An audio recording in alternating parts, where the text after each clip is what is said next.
21वीं सदी के भारत में आज भी जब हम अपने वंश की बात करते हैं, अपने खानदान, अपने परिवार के नाम को आगे बढ़ाने की बात करते हैं, तो हमारे ज़हन में, हमारे माइंड में लड़का ही आता है।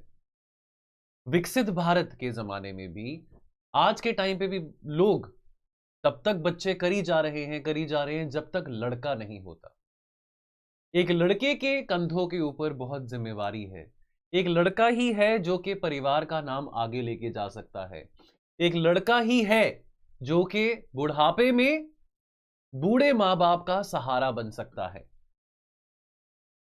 क्या आप इस बात से इत्तेफाक रखते हैं? बिकॉज हम विकसित भारत के टुवर्ड्स मूव कर रहे हैं, लेकिन ये जो बायस है टुवर्ड्स सन्स इन इंडिया, ये अभी भी दूर नहीं हो रहा।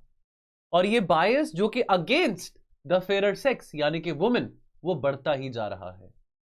हाल फिलहाल में एक स्टेटमेंट आया, किसके द्वारा? चिरंजीवी जी के द्वारा। चिरंजीवी जी के द्वारा एक स्टेटमेंट आया जो कि बहुत प्रसिद्ध तेलुगु सिनेमा स्टार हैं, पॉलिटिशियन हैं, और इन्होंने अपने बेटे, इनके बेटे रामचरण जिन्होंने फेमस मूवी RRR में एक्ट किया था, बहुत इनको सम्माना गया, अवार्ड दिया गया RRR के लिए। रामचरण ने कहा अपने बेटे को कि देख यार, मेरे को बेटा चाहिए, मेरे को ग्रैंडसन चाहिए, बिकॉज मेरे पास इतनी सारी ग्रैंड डॉटर्स हैं। तो चिरंजीवी जी के 3 बच्चे हैं, एक बेटा है, 2 बेटियां हैं।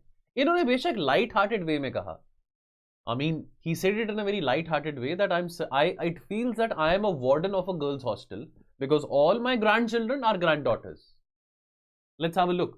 ये इनके प्यारे प्यारे granddaughters हैं. He said that all my grandchildren are granddaughters. I don't have a grandson. That it obviously, if we have to take the family legacy ahead, that is what Chiranjeevi said. Family legacy को आगे बढ़ाने के लिए grandson होना बहुत जरूरी है. Which reminds me of the quotation, और ये साउथ एशिया में ये सेइंग कोटेशन बहुत जरूरी, बहुत एक फेमस कोटेशन है, a son is a torch bearer, a daughter is a guest. कि बेटी तो पराया धन होता है, बेटी तो हमारे घर में मेहमान है, बेटी तो पराया धन है, हमारा धन नहीं है। जो बेटा है वो टॉर्च बेरर है, बेटा ही है जो कि आगे हमारे वंश को बढ़ाएगा। चाहे आज से 1000 साल पहले की बात हो, 2000 साल पहले की बात हो, या आज की बात करें, आज भी ये bias towards sons and against daughters specifically India में देखने को मिलता है। So I welcome you all in today's lecture, in today's video.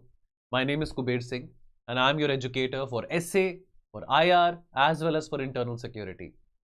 And मेरी कोशिश ये है कि अगर ऐसे कोई कंट्रोवर्शियल स्टेटमेंट्स अगर न्यूज में आते हैं, कोई ऐसे ट्रेंडिंग टॉपिक्स न्यूज में आते हैं, इनको हम अपने एसे में कैसे इनकॉर्पोरेट कर सकते हैं यूजिंग एज एन एनेक्डोट।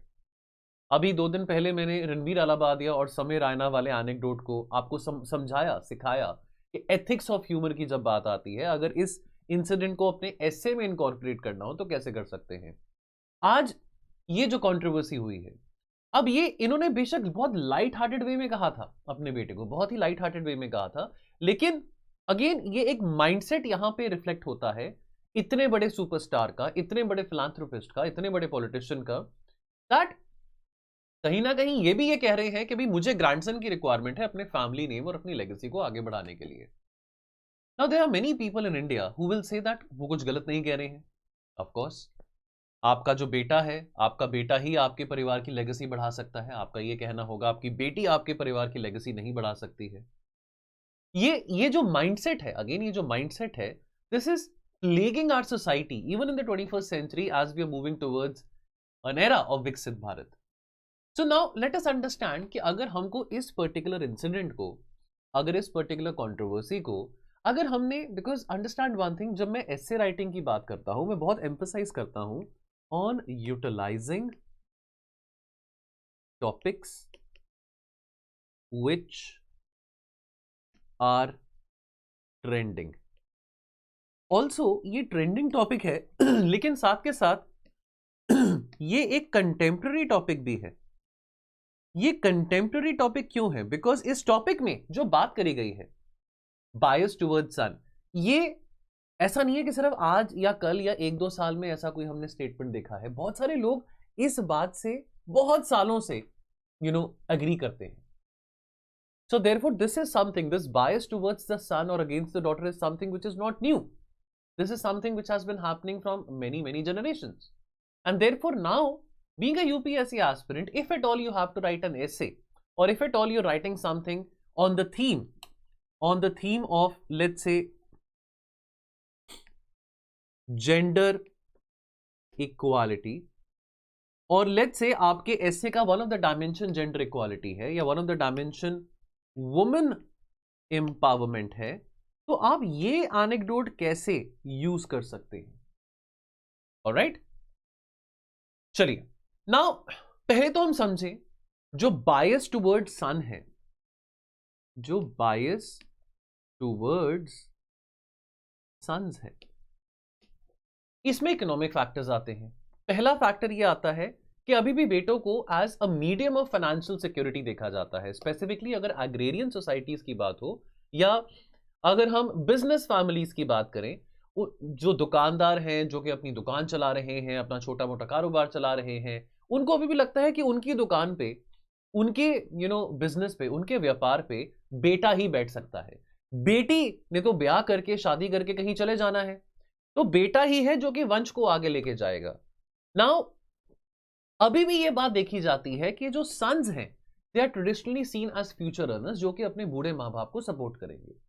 बेटियां तो पराया धन है, और बिकॉज अभी भी हमारे समाज में डाउरी की प्रैक्टिस फॉलो की जाती है, ये फर्दर रीइंफोर्स करता है नोशन को कि जो डॉटर्स हैं, बेटी पालना तो एक लायबिलिटी है, बेटी होना एक फाइनेंशियल लायबिलिटी है. यार आपको बहुत सारा पैसा देना पड़ता है, शादी करवानी पड़ती है, डाउरी देनी पड़ती है, कि बेटी जो है फाइनेंशियल लायबिलिटी है, लेकिन सन एसेट है. यानी कि बेटा एसेट है, लेकिन जो बेटी है वो एसेट नहीं है, वो फाइनेंशियल लायबिलिटी है. मैं अगेन ये माइंडसेट की बात कर रहा हूं. I am not saying that I agree with this thing, I don't agree with this thing, I vehemently oppose this thing, but it is just the mindset which is being reflected over here.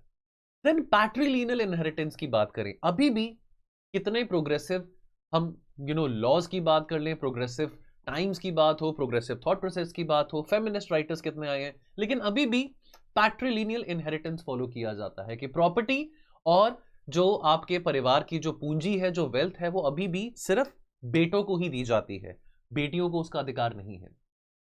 Family का नाम आगे बढ़ाने की जिम्मेवारी बेटों को ही है. They are the bearers of the lineage, while the daughters, उनकी जो आइडेंटिटी है, उनका जो अस्तित्व है, वो केवल अपने हस्बैंड की फैमिली से ही डिफाइन होगा. इनफैक्ट हिंदू प्रथा में, हिंदू ट्रेडिशंस में केवल बेटे ही हैं जिनके पास राइट है श्रद्धा, यानी कि फ्यूनरल राइट्स परफॉर्म करने के लिए.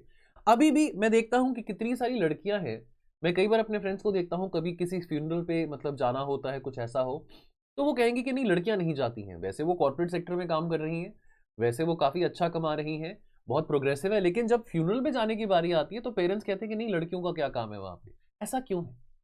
ऐसा क्यों है कि एक लड़की अपने पिता को, या अपनी माता को, या अपने दादाजी को, या अपनी दादी की चिता को आग नहीं लगा सकती? ऐसा क्यों है? और अभी भी पीस, अपने पूर्वजों और अपने पुरखों की संतुष्टि और उनकी आत्मा की शांति के लिए अभी भी केवल बेटों को ही राइट है चिता को आग लगाने का. नाउ ये जो समाज के नॉर्म्स हैं, ये रीइंफोर्स कर रहे हैं बार बार कि औरत नहीं, आदमी वो प्राइमरीली प्रोवाइडर्स हैं और डिसीजन मेकर्स हैं, लेकिन जो औरतें हैं उनको सिर्फ डोमेस्टिक ड्यूटीज पे, बच्चों को पालने में, किचन के काम में, कुकिंग के काम में, गार्डनिंग के काम पे, वहां पे फोकस करना है. बेटे एसेट हैं, डॉटर्स लायबिलिटी है, क्योंकि उनकी मैरिज करानी होती है, मैरिज के खर्चे होते हैं. मेरे को यहां पे एक टॉपिक याद आ रहा है जो कि आपको 2023 में एसए में आया था. एक टॉपिक पूछा गया था 2023 में, girls are weighed down by restrictions, boys with demands, और दोनों ही बहुत हार्मफुल एस्पेक्ट्स हैं. अब अगर ये टॉपिक आपको आया था एसए में, अब ये एनेक्डोट का आपको इस्तेमाल करना हो, इस पर्टिकुलर इंसिडेंट का इस्तेमाल करना हो, तो कैसे करेंगे? अब ये जो इंसिडेंट है, जो चिरंजीवी का स्टेटमेंट है, यानी कि यहां पे चिरंजीवी ये कह रहे हैं, going by this topic, girls are weighed down by restrictions, boys with demands, कि grand daughters are facing restriction, because Chiranjeevi ने ऑल द बहुत लाइट हार्टेड वे में कहा, लाइट हार्टेड वे में कंप्लेंट कहा कि भाई मेरे को तो लगता है कि मैं एक गर्ल्स हॉस्टल का वार्डन हूं, कि मेरे आसपास जो मेरे ग्रैंड चिल्ड्रन है वो डॉटर्स ही हैं, ग्रैंड डॉटर्स ही हैं। ऐसा नहीं है कि उन्होंने कहा कि मेरे को अपनी ग्रैंड डॉटर्स पसंद नहीं है, बहुत प्यार करते हैं अपनी ग्रैंड डॉटर्स को, लेकिन कहा कि यार कि कोई मेरे पास ग्रैंड सन नहीं है जो हमारी फैमिली लेगेसी को आगे बढ़ा सके। भारत में बेटियों को अक्सर यह समझाया जाता है कि भाई आपको समाज के दायरे में रहना है, और समाज के दायरे में रहना है, आपको क्या पहनना है, कहां उठना है, कैसे खाना है, कैसे अपना बिहेव करना है, किसके साथ शादी करनी है, यह बात आपका परिवार तय करेगा। मर्दों को, लड़कों को यह नहीं समझाया जाता कि क्या पहनना है, कैसे बात करनी है, क्या बर्ताव करना है, यह नहीं समझाया जाता। औरतों के प्रति वो रिस्ट्रिक्शंस हैं। औरतों को, बच्चियों को बहुत छोटी उम्र से समझाया जाता है कि आपको बहुत ध्यान से चलना है, आपको लोगों की इज्जत करनी है, आपको जिम्मेवारी के साथ चलना है। लेकिन आदमियों को, लड़कों को, उनको पूरी आजादी दी जाती है कि बेटा जो करना है करो, आपका अपना राइट है, जो आपने करना है करो। दिस इज वाई जो ट्रेडिशनल माइंडसेट्स हैं वो अभी भी स्ट्रगल करते हैं। वो अपनी बेटियों को, अपनी बच्चियों को अपना वंश देखने से अभी भी डरते हैं। वो अपनी बेटियों को अपना वंश नहीं मानना चाहते हैं, क्योंकि समाज ने जो कंडीशनिंग करी है, समाज ने जो कंडीशनिंग करी है लोगों की, लोगों के माइंड की, वो अभी भी इस बात को इनग्रेन कर दिया है, छाप दिया है दिमाग में कि बेटियां जो हैं आपके परिवार का लीनिएज या वंश को आगे नहीं बढ़ा सकते हैं। चिरंजीवी का यह कहना कि मेरे को एक ग्रैंडसन चाहिए, that is again from the belief कि एक मेल ही है, कि एक मेल डिसेंडेंट ही है जो कि फैमिली की लेगेसी, मान मर्यादा, प्रतिष्ठा को आगे बढ़ा सकता है। सो देयरफॉर यानी कि ये प्रेशर बॉयज के ऊपर है कि भाई लड़कों को ही सब कुछ करना है, why should boys have all the fun. अब लड़कों को ही अपने फैमिली नेम को आगे बढ़ाना है, लड़कों को ही रिस्पॉन्सिबिलिटी उठानी है अपने फैमिली के फाइनेंशियल बैकबोन की, और उनको ही अपना फैमिली नेम आगे बढ़ाना है। विच मीन्स कि लड़कियों को तो रिस्ट्रिक्शंस में रख दिया कि आप ये काम नहीं कर सकते हैं, लड़कों को बर्डन डाल दिया कि आपको ये काम करने हैं। सो देयरफॉर बॉयज के ऊपर अक्सर बर्डन डाला जाता है of unrealistic expectations of so called masculinity, success, responsibility, recognition, identity, carrying forward the family name etcetera. यार अगर कल को आप आईएएस ऑफिसर बनते हो, आईपीएस बनते हो, कल को सक्सेसफुल बिजनेसमैन बनते हो, तो कल को आपकी बेटी भी अगर डॉक्टर बनती है और आपकी लेगेसी को आगे बढ़ाती है, या आर्मी में जाती है, या पुलिस में जाती है, तो क्या बोलेंगे आप अपनी बेटी को कि नहीं तुम मेरी लेगेसी को आगे नहीं बढ़ा सकते हो बिकॉज तुम बेटी हो? क्या आप ऐसे बोलेंगे? तो ये जो बायस है अगेंस्ट द डॉटर्स, ये केवल उनके अपॉर्चुनिटीज को ही रिस्ट्रिक्ट नहीं करता, लेकिन अगेन बार बार इसके दूसरा पहलू देखिए।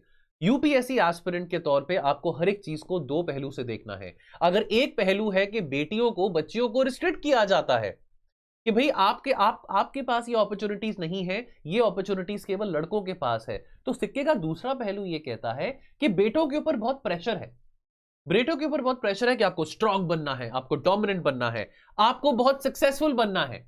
बट अगेन ये दोनों बातें, they are again forms of gender based conditioning। लड़कियां क्यों स्ट्रॉन्ग, डोमिनेंट या सक्सेसफुल नहीं बन सकती हैं, लड़कों को ही क्यों बनना है? So therefore instead of viewing the daughters as equals in the family's futures, ये जो रिमार्क्स चिरंजीवी के द्वारा आए थे, ये एक बहुत हार्मफुल नोशन प्रोजेक्ट करते हैं कि एक लड़का एक बहुत जरूरी चीज है, एक लड़के का होना बहुत जरूरी है फैमिली को कंप्लीट करने के लिए। तो अगेन ये थॉट रीइंफोर्स करता है the idea of patriarchy and gendered burden. तो ये छोटा सा वीडियो था दोस्तों। अगर आप चाहते हैं कि ऐसे बर्निंग टॉपिक्स के ऊपर और ट्रेंडिंग टॉपिक्स के ऊपर मैं ऐसे वीडियोस बनाऊं और इसको ऐसे के साथ कोरिलेट करूं, तो मुझे कमेंट सेक्शन में जरूर बताना। मुलाकात होती रहेगी, अपना ध्यान रखें। जय हिंद।